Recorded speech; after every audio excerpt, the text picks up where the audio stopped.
Hai teman, kembali lagi bersama saya di novel yang berjudul Terpaksa Menikahi Pak Ustadz.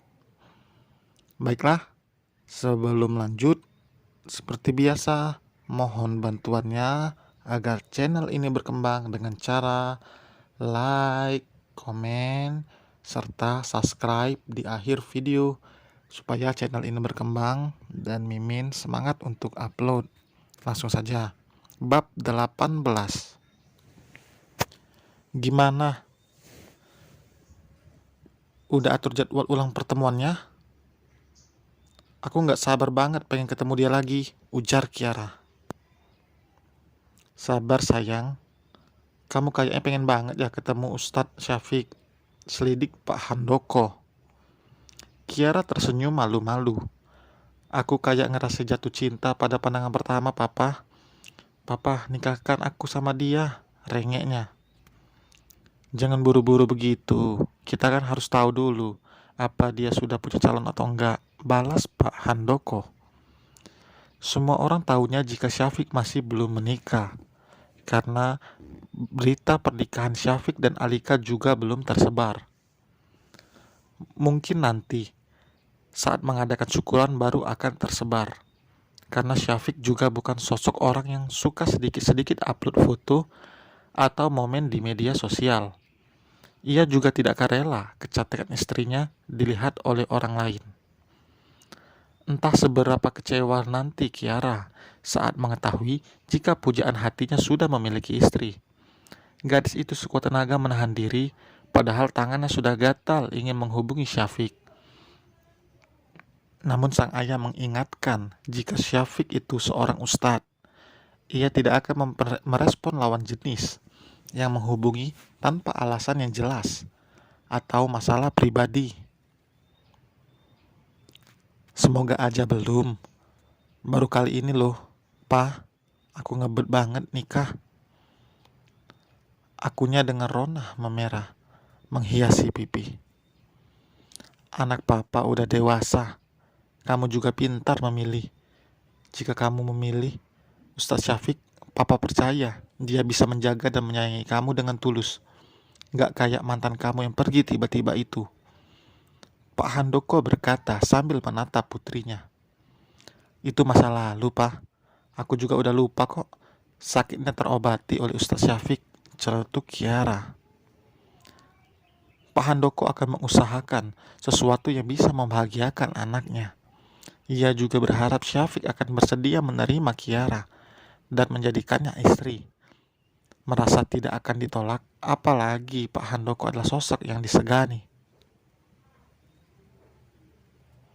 Sayang, kamu gak cinta sama suami kamu kan? Selidik laki. Cinta aku cuma buat kamu, jawab Alika. Gimana kalau kita kabur? Saran laki. Kamu gila. Dalam kondisi kayak gini nyuruh kabur. Lagian, aku gak punya uang buat pegangan. Dan aku juga takut ibu nanti marah besar, tutur Alika. Saat ini otaknya bekerja dengan baik. Biasanya ia akan melakukan hal konyol, apalagi demi kebahagiaannya sendiri. Tapi kini Alika lebih berpikir panjang, karena ia takut dampak buruk akan menghadangnya di depan nanti. Dalam pikirannya, Alika membayangkan jika ia sudah berkorban dan kabur bersama laki, tapi nanti akhirnya lelaki itu akan berpaling juga dan ujung-ujungnya Alika menderita. Entah mengapa bayangan Alika bisa sejauh itu. Tapi sekarang sudah mulai timbul keraguan demi keraguan dalam hati perempuan itu.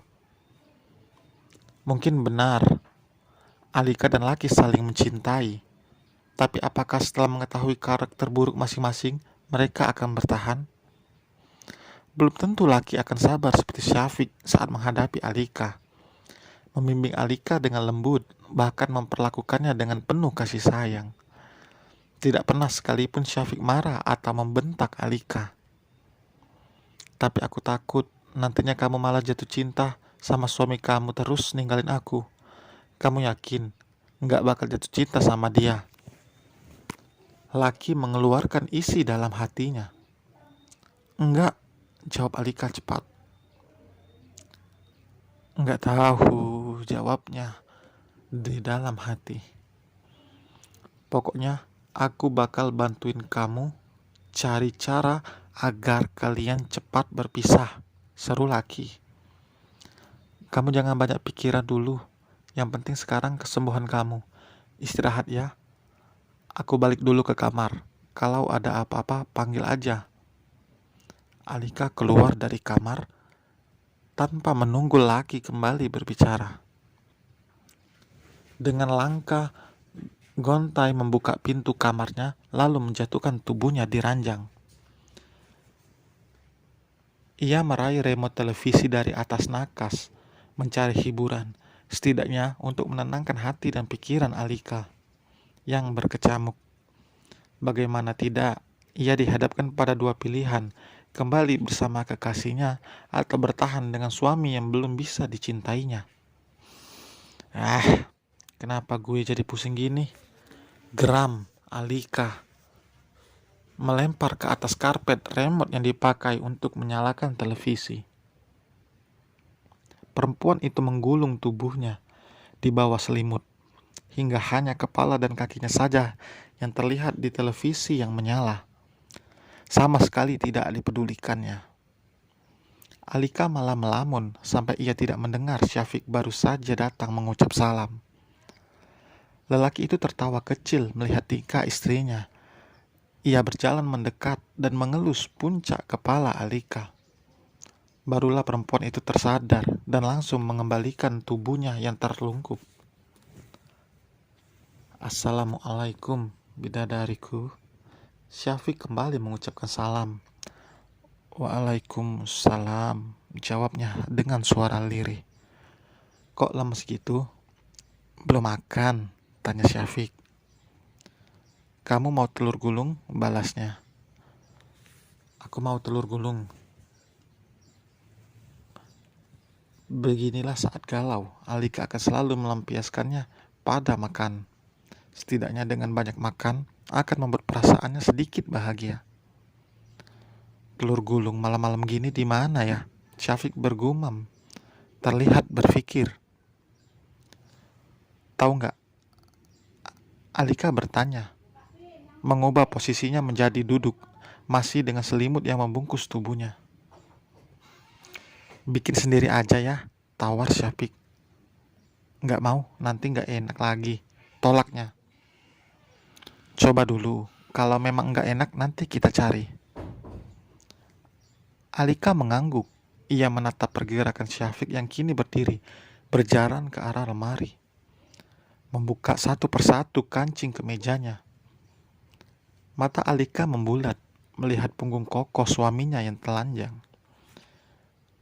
Ia bahkan belum pernah memperhatikan bentuk indahnya tubuh berotot Syafiq. Sebelumnya, Alika memang melarang Syafiq untuk berganti pakaian di depannya. Tapi kali ini, ia tidak melarang karena merasa malas dan sudah terlalu lelah.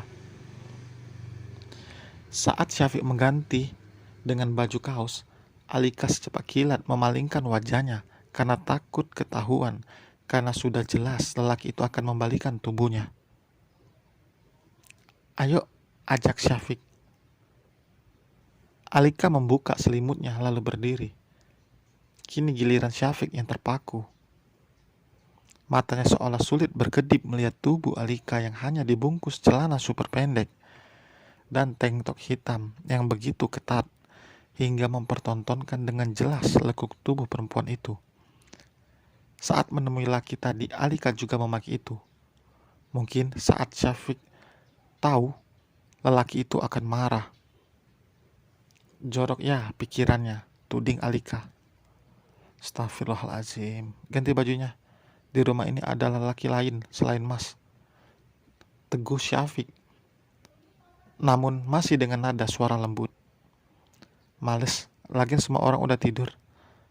Laki juga gak bisa jalan keluar kamar kok, tolak Alika lalu berjalan melewati Syafiq. Namun tangannya dicekal dalam sekali tarikan. Alika berada dalam pelukan suaminya. Sengaja kan pakai baju ini? Selidik Syafiq. Jari telunjuknya merapikan rambut di dahi Alika. Mendapatkan sentuhan sekecil apapun dari Syafiq selalu membuat hati Alika berdesir hebat. "Enggak kok," jawab Alika seadanya. Ini memang gaya berpakaian Alika, tapi menurut Syafiq, apa yang dikenakan Alika ini terlampau seksi.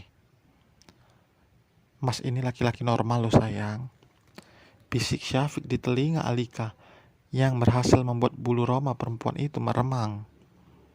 "Ayo," katanya mau bikin telur gulung. "Kalau enggak aku ngambek," ancam Alika. "Masya Allah," gemesnya istri Mas ini pakai mau ngambek segala. Syafiq terkekeh lalu mengucup pipi Alika sebelum melepaskan pelukannya. Menggenggam tangan Alika lalu membuka pintu. "Astagfirullahaladzim," pekik Syafiq untuk memutar tubuhnya, membelakangi Cynthia yang berdiri di depan pintu dengan pakaian yang sama seperti Alika. "Gue baru mau ketuk pintu," ungkap Cynthia sambil memperhatikan Syafiq yang tiba-tiba memutarkan tubuhnya dan masuk ke dalam kamar mandi setelah melihat Cynthia. "Kenapa?" tanya Alika. "Oh om, kenapa tuh? Kok lihat gue kayak lihat hantu?" Bukannya menjawab Cynthia, malah menanyakan Syafiq. "Baju lo itu, gue aja tadi ditegur karena baju ini," jelas Alika. Selesai untuk bab kali ini. Terima kasih. Sampai berjumpa kembali di bab berikutnya. Terima kasih yang sudah komen, like, maupun subscribe. Saya ucapkan terima kasih.